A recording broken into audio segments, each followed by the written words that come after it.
ഉൽപ്പത്തി പുസ്തകം 35 അധ്യായം അതിന്റെ 1 വാക്യത്തിൽ പ്രകാരം എഴുതിയിരിക്കുന്നു: ദൈവം യാക്കോബിനോട്, നീ എഴുന്നേറ്റ് ബഥേലിലേക്ക് ചെന്ന് അവിടെ പാർക്ക. നീ നിന്റെ സഹോദരനായ ഏശാവിന്റെ മുമ്പിൽ നിന്ന് ഓടിപ്പോയപ്പോൾ നിനക്ക് പ്രത്യക്ഷനായ ദൈവത്തിന് അവിടെ ഒരു യാഗപീഠം പണിക എന്നറിയിച്ചു. പ്രിയ ദൈവമക്കളെ, ജീവിതത്തിൽ ചില സ്ഥലങ്ങൾ നമ്മൾ ഒരിക്കലും മറക്കത്തില്ല. അവിടെ വലിയ കെട്ടിടങ്ങൾ ഉണ്ടായതുകൊണ്ടല്ല നമ്മളിത് മറക്കാത്തത്, അവിടെ വലിയ അത്ഭുതങ്ങൾ കണ്ടതുകൊണ്ടുമല്ല. അവിടെ വെച്ചാണ് ഒരുപക്ഷെ നമ്മുടെ ജീവിതം മാറിയത്. ചിലർക്ക് അതൊരു ചെറിയ ആർത്തലമുറിയാകാം, ചിലർക്ക് ഒരു ഉപവാസ യോഗമായിരിക്കാം, ചിലർക്ക് അതൊരു ക്യാമ്പ് ആയിരിക്കാം, ചിലർക്ക് ഒരു സാധാരണ ആരാധനയായിരിക്കാം. പക്ഷെ അവിടെ ദൈവം അവരുടെ ജീവിതത്തെ സ്പർശിച്ച സ്ഥലമാണെങ്കിൽ അവർക്ക് അതൊരിക്കലും മറക്കുവാൻ കഴിയത്തില്ല. അതിനുശേഷം വർഷങ്ങൾ അവിടെ കടന്നുപോയി, ജീവിതം തിരക്കിലായി പോയി, ജോലികൾ കടന്നു വന്നു, ബിസിനസ്സുകൾ കടന്നു വന്നു, കുടുംബങ്ങൾ വളർന്നു, ഉത്തരവാദിത്തങ്ങളൊക്കെ കൂടി. പക്ഷേ ദൈവത്തെ ആദ്യം കണ്ടുമുട്ടിയ സ്ഥലം മാത്രം പിന്നിലായിപ്പോയി. ഇന്ന് ദൈവം യാക്കോബിനോട് പറഞ്ഞ വാക്ക് നമ്മളോടും പറയുകയാണ്: തിരികെ ബഥേലിലേക്ക് പോകുക. ഇവിടെ ഈ വാക്യത്തിന്റെ അടിസ്ഥാനത്തിൽ ഒന്ന് മനസ്സിലാക്കണമെങ്കിൽ യാക്കോബിന്റെ ജീവിതം കുറച്ചുകൂടെ പിന്നിൽ നിന്ന് കാണണം. യാക്കോബ് സാധാരണ ഒരു മനുഷ്യനല്ല, അബ്രഹാമിന്റെ കൊച്ചുമകനാണ്, ഇസഹാക്കിന്റെ മകൻ. വാഗ്ദത്തത്തിന്റെ കുടുംബത്തിൽ ജനിച്ചവനാണ് യാക്കോബ്. എന്നിട്ടും അവന്റെ ജീവിതം സമാധാനത്തോടെ തുടങ്ങിയില്ല.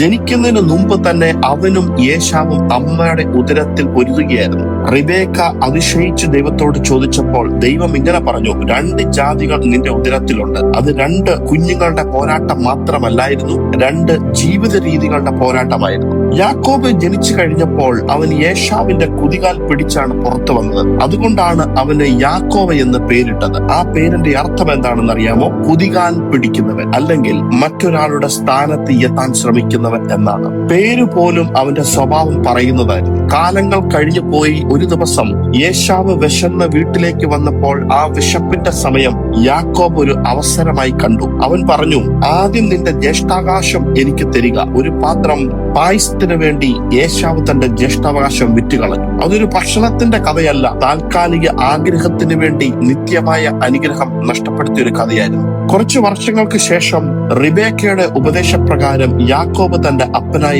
ഇസഹാക്കിനെ വഞ്ചിക്കുവാനിടയായി. ഏശാവിനുള്ള അനുഗ്രഹം യാക്കോബ് വാങ്ങി. ആ ദിവസം അനുഗ്രഹം ലഭിച്ചു, പക്ഷേ യാക്കോബിന് സമാധാനം നഷ്ടപ്പെടുവാനിടയായി.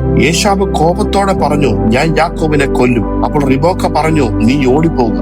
ശ്രദ്ധിച്ചോ, യാക്കോബ് അനുഗ്രഹം വാങ്ങി, പക്ഷെ അനുഗ്രഹം അനുഭവിക്കാൻ കഴിഞ്ഞില്ല. എന്തുകൊണ്ട്? കാരണം വഞ്ചനയിലൂടെ നേടിയ അനുഗ്രഹം സമാധാനം ഒരിക്കലും തരത്തില്ല. ഇന്ന് പലരും ജയിക്കാറുണ്ട്, പക്ഷെ മനസ്സിന് സമാധാനം കിട്ടാറില്ല. കാരണം ദൈവത്തിന്റെ വഴി വിട്ട് സ്വന്തം വഴി തെരഞ്ഞെടുത്താൽ അവിടെ സമാധാനം ഉണ്ടാകത്തില്ല. ഇവിടെ യാക്കോബ് ഒറ്റയ്ക്കാണ് നടക്കുന്നത്. കൂടെ ആരുമില്ല, അച്ഛനില്ല, അമ്മയില്ല, സഹോദരനില്ല, സമ്പത്തില്ല. രാത്രിയാണ്, ഇരുട്ടാണ്. അവനൊരു കല്ല് എടുത്ത് അത് തലയണയായി വെച്ചു, ആകാശത്തിന്റെ കീഴിൽ കടന്നു. ഇതുവരെ അവൻ ജീവിതം മുഴുവൻ മനുഷ്യരുടെ സഹായത്താലാണ് ജീവിച്ചത്. ഇപ്പോൾ ആദ്യമായി ദൈവം മാത്രം കൂടെയുള്ളൊരവസ്ഥ. ചിലപ്പോൾ ദൈവം നമ്മെ ഒറ്റപ്പെടുത്തുന്നത് ശിക്ഷിക്കാനായിരിക്കത്തില്ല, നമ്മളോട് വേറിട്ട് മാറി നിന്ന് സംസാരിക്കാനായിരിക്കും. ആ രാത്രിയിൽ യാക്കോബ് ഒരു സ്വപ്നം കണ്ടു. ഭൂമിയിൽ നിന്ന് സ്വർഗം വരെ എത്തുന്ന ഒരു കോവേണി, ദൈവദൂതന്മാർ അതിലൂടെ കയറുകയും ഇറങ്ങുകയും ചെയ്യുന്ന ഒരു രംഗം. ഏണിയുടെ മുകളിൽ യഹോവ നിൽക്കുന്നു. അവൻ പറഞ്ഞു: ഞാൻ അബ്രഹാമിന്റെ ദൈവവും ഇസഹാക്കിന്റെ ദൈവവുമാകുന്നു, ഞാൻ നിന്നെ കൈവിടത്തില്ല. എന്തൊരു അത്ഭുതമാണ് അവിടെ നടക്കുന്നത്! വീട്ടിൽ നിന്ന് ഓടിപ്പോയ മനുഷ്യനെ ദൈവം ഒരിക്കലും ഉപേക്ഷിക്കുന്നില്ല എന്ന്. യാക്കോബ് ഉറങ്ങിയത് ഒരു കല്ലിന്മേലാണ്, പക്ഷെ എഴുന്നേറ്റത് ഒരു വെളിപ്പാടോടെയാണ്. പുറത്ത് ഒന്നും മാറിയില്ല.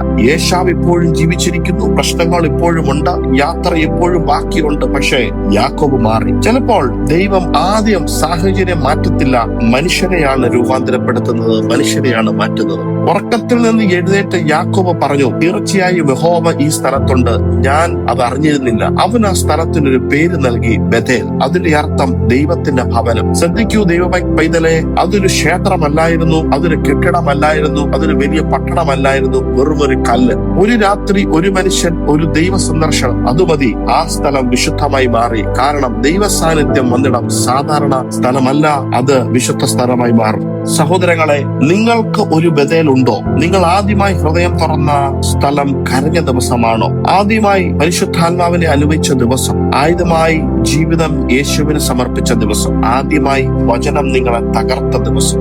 ആ ബഥേൽ ഇപ്പോഴും നിങ്ങൾക്ക് ഓർമ്മയുണ്ടോ? അല്ലെങ്കിൽ ആ ജീവിതത്തിന്റെ തിരക്കിൽ അത് നിങ്ങൾ മറന്നുപോയോ? എന്ന് കർത്താവ് നിങ്ങളോട് പറയുന്നു. നിങ്ങൾ ദൈവത്തെ ആദ്യമായി കണ്ടുമുട്ടിയ അനുഭവം ഞാൻ വീണ്ടും നിങ്ങൾക്ക് നൽകും. നിങ്ങളുടെ ആദ്യ സ്നേഹം വീണ്ടും ജ്വലിക്കും. നിങ്ങളുടെ പ്രാർത്ഥനയുടെ യാഗപീഠം വീണ്ടും കത്തും. നിങ്ങൾ കരഞ്ഞിരുന്ന സ്ഥലത്ത് വീണ്ടും ഞാൻ നിന്നെ സന്ദർശിക്കും. ബഥേൽ ഒരു ഓർമ്മ മാത്രമായിരിക്കത്തില്ല, അത് വീണ്ടും ഒരു അനുഭവമാകാൻ പോകുന്നു. അതുകൊണ്ട് ഈ വചനങ്ങൾ ഏറ്റെടുത്തുകൊണ്ട് നമുക്ക് ഒരുമിച്ച് ചേർന്ന് പ്രാർത്ഥിക്കാം. സ്വർഗീയ പിതാവേ, ഞങ്ങൾ നിന്നെ ആദ്യമായി സ്നേഹിച്ച ദിവസങ്ങളൊന്ന് ഓർമ്മിപ്പിക്കണമേ. തിരക്കുകളും ലോകചിന്തകളും കൊണ്ട് നഷ്ടപ്പെട്ട ആത്മീയത്തെ വീണ്ടും ഞങ്ങളുടെ ഉള്ളിലൊന്ന് ജ്വലിപ്പിക്കണമേ. ഞങ്ങളുടെ ബഥേൽ അനുഭവം വീണ്ടും ഒന്ന് പുതുക്കണമേ. ഞങ്ങളുടെ ജീവിതം വീണ്ടും നിന്റെ സാന്നിധ്യത്തിനൊന്ന് നിറയ്ക്കണമേ. പ്രാർത്ഥന കേട്ടതിനായി സ്തോത്രം, യേശുവിൻ നാമത്തിൽ തന്നെ. ആമേൻ, ആമേൻ, ആമേൻ. ഇതുവരെയും വചനം ശ്രമിച്ച എല്ലാവരെയും ദൈവം ധാരാളമായി അനുഗ്രഹിക്കട്ടെ. Have A blessed day. God bless you. Amen, amen.